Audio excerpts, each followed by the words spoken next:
দাম কত চাচ্ছেন এবার? গরুটার বেশি দাম চাইতেছি না, 10 লক্ষ টাকা দাম চাইতেছি। এর ভিতরে আস্কিং প্রাইস মানে 10 লক্ষ।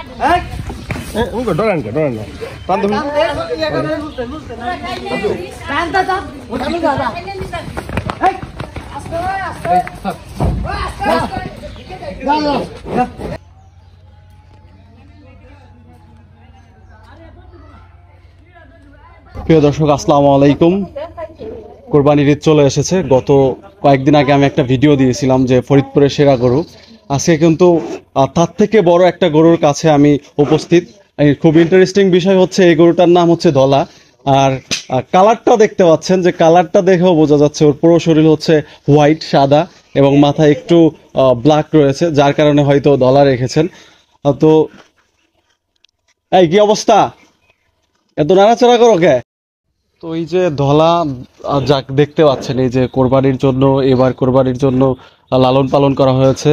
যিনি লালন পালন করেছেন তুহিন ভাই। আর লোকেশনটা আমি আগে একটু দিয়ে দিই। এটা হচ্ছে ফরিদপুর জেলার অন্তর্গত চরভদ্রসন উপজেলার হাজীডাঙ্গি গ্রাম। সব থেকে ঐতিহ্যবাহী যে মাদ্রাসার পাশেই, হাজীডাঙ্গি মাদ্রাসার পাশেই হচ্ছে এই বাড়িটা। আর তুহিন ভাই, এটার বয়স কত হইলো এখন? এটার বয়স কোরবানি আসলে 3 বছর হবে। 3 বছর। এটা কি বাড়ির বাছর না কিনে আনছিলেন? গাভীর বাছর, মানে নিজের লালন পালন করছেন গাভী থেকে এটা হয়েছে। তো বর্তমানে এটা লাইভ ওয়েট কতটুকু আছে? এটা লাইভ ওয়েট বর্তমানে 30 মণ প্লাস আছে। 30 মণ প্লাস। জি।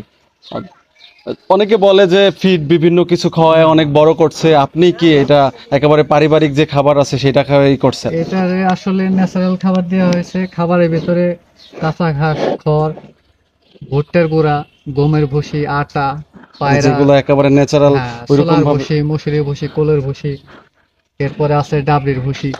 এর নাম তো ধলা দিছেন। ধলা মিয়া দেওয়ার কারণটা কি?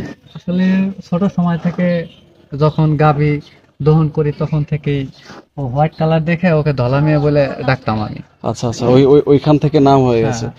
তো প্রিয় দর্শক, যেটা বলতেছিলাম যে গত কিছুদিন আগে আমি আবারও বলি যে একটা মেসের ডাঙ্গে একটা ভিডিও করেছিলাম আমি।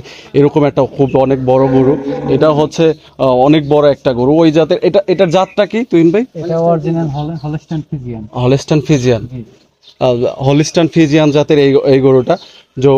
আমি লোকেশনটা আমি আবারও দিয়ে দিই। এটা হচ্ছে ফরিদপুর জেলার অন্তর্গত চরভদ্রসন উপজেলার একেবারে ঐতিহ্যবাহী যে পুরাতন মাদ্রাসা আছে, হাজীডাঙ্গি মাদ্রাসার পাশেই। বিশাল একটা দীর্ঘকায়, এটাই আমি যদি 2 হাত দিয়ে এইভাবে ধরতে যাই নাগর পাবো না। আমার হাইটের প্রায়, আমি 5 ফিট, কিন্তু হাইটের প্রায় কাছাকাছি চলে এসেছে। তো পবিত্র কোরবানির ঈদ চলে এসেছে আর অল্প কিছুদিন বাকি। এটা হচ্ছে তিনি বাড়ি থেকে বিক্রি করে দেওয়ার ইচ্ছা। যারা নিতে ইচ্ছুক, বিশেষ করে ঢাকা থেকে অনেক পারিবারিকভাবে কিনতে চান, তারা কিন্তু দূর দূরান্ত থেকে এসে কেনার ইচ্ছা পোষণ করেন, যে বাড়িতে অনেক ভালোভাবে লালন পালন করেছে। তো এটা একেবারে পরিবার ভিত্তিক একটা গরু। যারা লালন পালন করেছেন, তুহিন ভাই লালন পালন করেছেন, যারা নিতে ইচ্ছুক তারা কিন্তু, আমি তার নাম্বারটা দিয়ে দিব, তারা কিন্তু তার সাথে যোগাযোগ করতে পারে। গরুর দাম দর হিসেবে যদি না বলি তাইলে তো আর হইল না।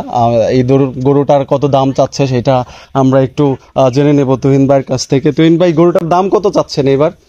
গরুটার বেশি দাম চাইতেছি না, 10 লক্ষ টাকা দাম চাইতেছি। এর ভিতরে আস্কিং প্রাইস মানে 10 লক্ষ টাকা চাইছেন, এর ভিতরে বিক্রি করবেন আর কি? হ্যাঁ, এর ভিতরে দরদাম করার সুযোগ আছে।